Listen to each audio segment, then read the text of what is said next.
Bon matin à tous, bienvenue à ce café matinal ensemble spécial Fête des Mères. Si vous regardez ce podcast à un autre moment de l'année, c'est toujours aussi pertinent parce que 365 jours par année, 52 semaines par année, les mamans sont précieuses, sont importantes pour Dieu et Dieu a un message pour elles. C'est ce qui m'a cette passion et cet extraordinaire enseignement que nous trouvons dans la Bible sur la famille m'a inspiré, après plus de 35 ans de ministère, à écrire mon tout dernier livre, Moi et ma maison, 52 pensées pour la famille moderne. C'est sous forme dévotionnelle, une pensée par semaine pour une année entière. Quand vous le prenez, quand vous procurez le livre, vous pouvez toute l'année avoir une pensée. Et c'est fait, ça touche toutes les facettes, les dynamiques relationnelles de la famille, époux, épouse avec les parents, avec les enfants, nos frères, nos sœurs, la dynamique avec les enfants adultes, la dynamique aussi qu'il peut y avoir pour chacun de nos rôles respectifs. Et il y a plusieurs chapitres pour les mamans. Alors, je vous encourage, si vous voulez vous procurer, en ce moment, en pleine pandémie, on cherche des bonnes choses à lire. Alors, si vous voulez vous procurer Moi et ma maison, c'est disponible partout dans le monde en ce moment. Vous pouvez le commander sur Amazon. Et si vous allez sur mon site internet personnel www.claudehood.com, c'est très facile, claudehood.com. Vous allez avoir des étapes très simples pour commander par Amazon et vous allez avoir le livre extrêmement rapidement. Je voudrais vous offrir seulement aujourd'hui, je voudrais vous offrir quelques pensées qui sont dans ce livre que je vais offrir particulièrement aux mamans. Toutes les mamans, et que vous soyez une maman avec des jeunes enfants, les enfants sont maintenant ados, ils sont adultes, une maman monoparentale, une maman d'une famille reconstituée qui a traversé une séparation ou un divorce, une grand-maman ou simplement vous-même dans votre relation avec votre maman. On a tous une maman où on est, ceux qui sont mariés, c'est mon épouse qui est une maman. L'enseignement est important et je veux rappeler à tous, mais je veux rappeler aux mamans, votre influence est plus grande que vous pouvez l'imaginer. Il y a un chapitre dans le livre 52 pensées pour la famille moderne qui s'intitule « Comment va votre Shanak ?» Le mot Shanak, c'est le mot qui est trouvé pour instruire, un proverbe très connu, proverbe 22:6, « Instruis l'enfant selon la voie qu'il doit suivre, et quand il sera plus grand, il ne s'en détournera pas. » J'aimerais vous parler de l'origine du mot Shanak et vous demander comment va votre Shanak. En hébreu, sa langue originale, ce mot a deux racines étymologiques. La première fait référence à l'idée de mettre en marche, d'initier, d'entraîner, de guider, d'aider à découvrir ce que les mamans ont un rôle primordial et tellement important à faire pour les enfants et pour nos enfants de tous les âges. Il s'agit littéralement de notre responsabilité en tant que parents, que maman, à être la personne qui aidera notre enfant à découvrir pourquoi il est né. Quelle mission extraordinaire. Ce passage évoque l'appel divin et précieux de chaque parent à devenir le catalyseur d'épanouissement de son enfant dans la voie que Dieu a choisie pour lui, que Dieu a choisie pour elle. Suivez-moi bien, chère maman, je ne vous parle pas ici de conduire votre enfant dans le chemin sur lequel vous auriez aimé vous trouver dans votre jeunesse. Ne pas chercher à vivre votre rêve par procuration à travers votre enfant. Lui et vous en souffririez. Je ne vous parle pas non plus de conduire votre enfant dans la voie que vous avez décidée pour lui, mais accompagnez-le plutôt dans la découverte de son futur, du futur que Dieu a pour lui selon les principes de sa parole, mais avec amour, respect et écoute. N'imposez pas à votre enfant d'emprunter le chemin qui semble bien fonctionner pour son frère, ou qui a bien fonctionné pour son frère, pour sa sœur, ou les autres enfants. Refusez de toutes vos forces de comparer votre enfant à qui que ce soit. Votre enfant est unique, tout comme l'est votre famille. Et Dieu a un plan unique, un chemin particulier, des desseins préparés pour chaque garçon, pour chaque fille. La seconde racine du mot Shanak provient du mot Shek, qui était utilisé pour décrire le palais de la bouche. Faire Shanak était donc une expression courante de l'époque où l'on pourrait traduire aujourd'hui « porter le doigt au palais ». C'est une image qui fait référence à la tendresse d'une jeune maman, ou d'une maman de tous les âges, mais d'une maman qui goûte avec son doigt à la nourriture de son bébé afin de lui créer l'envie d'y goûter à son tour. C'était littéralement « c'est bon, goûte ». C'est littéralement l'idée que je ne donne pas à mon enfant quelque chose que je n'ai pas goûté moi-même. C'est quelque chose qui continue. Dans notre rôle de grands-parents de répit pour une petite fille qui vient chez nous depuis qu'elle est enfant, aller jusqu'à aujourd'hui, à l'âge de presque 4 ans. J'ai vu Chantal faire ça des centaines de fois avec nos enfants et maintenant avec elle pour une nourriture moins attrayante, brocoli ou légumes ou autres, et c'est bon, et goûte, c'est littéralement la notion de communiquer à nos enfants, de les aider à goûter à ce qui est une réalité pour nous, d'instruire l'enfant Shanak l'enfant dans la voie qu'il doit suivre, pourrait aussi bien se traduire par donne le goût à ton enfant de marcher dans les voies que Dieu a tracées pour lui ou tracées pour elle. J'ai écrit, donnez à vos enfants le goût. Je goûte et je veux que tu y goûtes. C'est quelque chose qu'ils voient en moi. Donnez envie à vos enfants de marcher avec Dieu. Je prie qu'au travers de nos paroles, notre douceur, notre loyauté, notre amour, notre pardon, notre foi, et que nous puissions donner le goût à nos enfants et petits-enfants de suivre le Dieu qui a changé nos cœurs et nos vies. La Bible dit, venez et goûtez combien l'Éternel est bon. C'est une expérience personnelle, désirée, choisie et voulue. De ne jamais... il y a quelque chose qui était vrai de toutes les époques, mais j'aimerais vous dire qu'à notre époque, dans notre monde moderne, nos garçons, nos filles ont besoin de nous voir goûter à ce que nous leur offrons. Que lorsque je parle du pardon, ils doivent le voir que j'ai goûté moi-même. Que la présentation de Dieu que je veux faire, maman, je veux vous défier de la même façon dont vous êtes tellement attentive à faire goûter à vos enfants ce qu'il y a de meilleur.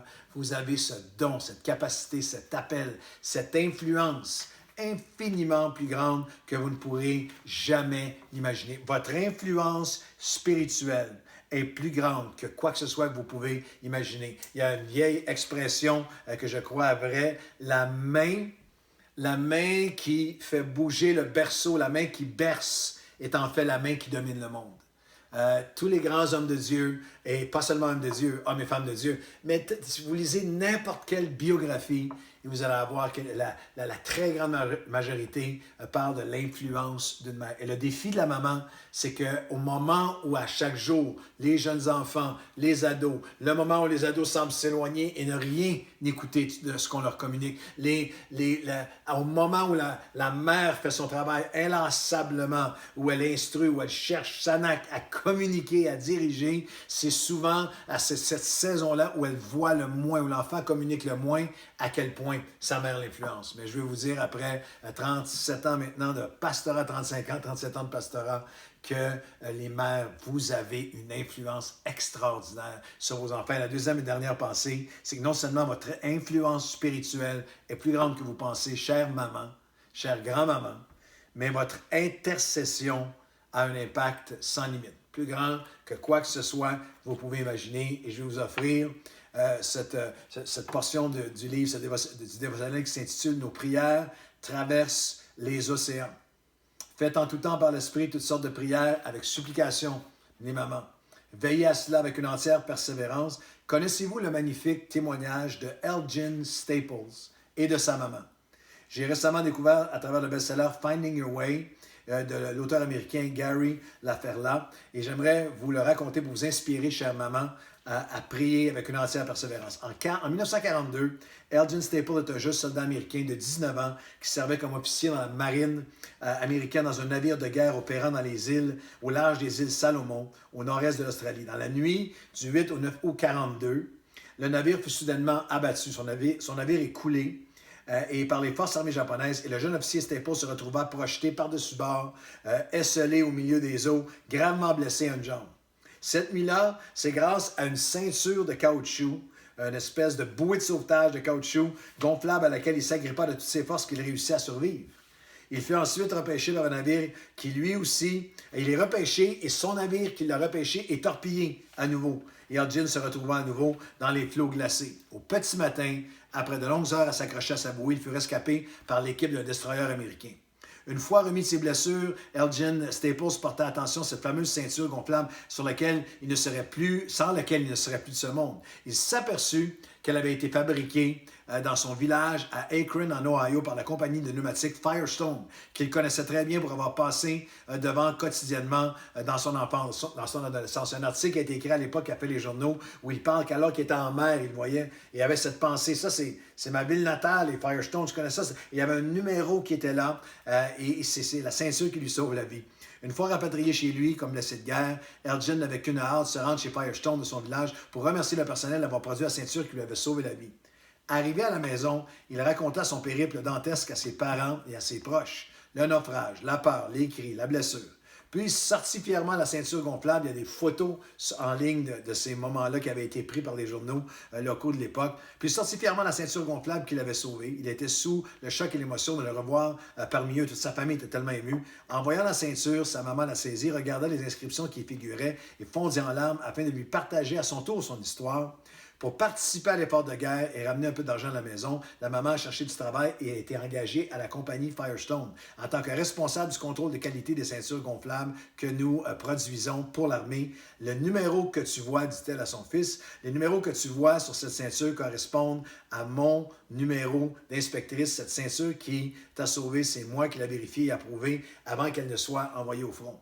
Alors que la maman priait à des milliers de kilomètres. Et vous savez, l'article raconte que la maman a premièrement entendu la nouvelle que son fils était disparu en mer, pensait qu'il était mort, et ses prières, est-ce que mes prières ont été en vain?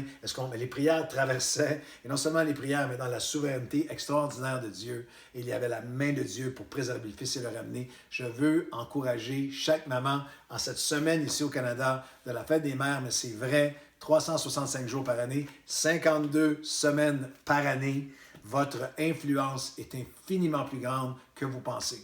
Et maman, votre intercession est infiniment plus puissante que vous pouvez jamais l'imaginer. Vos prières traversent les océans, traversent les années, traversent les saisons. Vos prières fissurent les façades qui semblent les plus impénétrables. Soyez encouragés, soyez confiante que vous êtes infiniment plus influente que vous ne le pensez et vos prières sont infiniment plus puissantes. Votre intercession est infiniment plus grande que vous pouvez l'imaginer. Et permettez-moi de prier pour vous dans cette dernière minute aujourd'hui. Je prie pour toutes les mamans, Seigneur, de tous les âges. Cette maman monoparentale aux prises avec la pandémie, avec ses enfants à la maison. Cette maman qui a son mari, mais qui a 4 enfants à la maison, qui m'écrivait aujourd'hui en confinement depuis des semaines. Cette maman qui agonise à savoir si elle va permettre à ses enfants de retourner à l'école. Celle qui a été mise au chômage. Celle qui ne sait pas si son emploi va être là au retour. Celle qui est avec les jeunes enfants à la maison et qui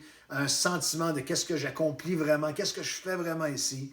Seigneur, ramène chaque mère à ce sens d'influence, à ce sens d'importance que tu lui attribues. Et Seigneur, aussi, un sens profond de confiance que chaque prière est entendue, qu'elle traverse les océans, qu'elle traverse tout ce qui peut empêcher nos fils et nos filles de venir, de revenir, d'être façonnés, de marcher dans tes voies.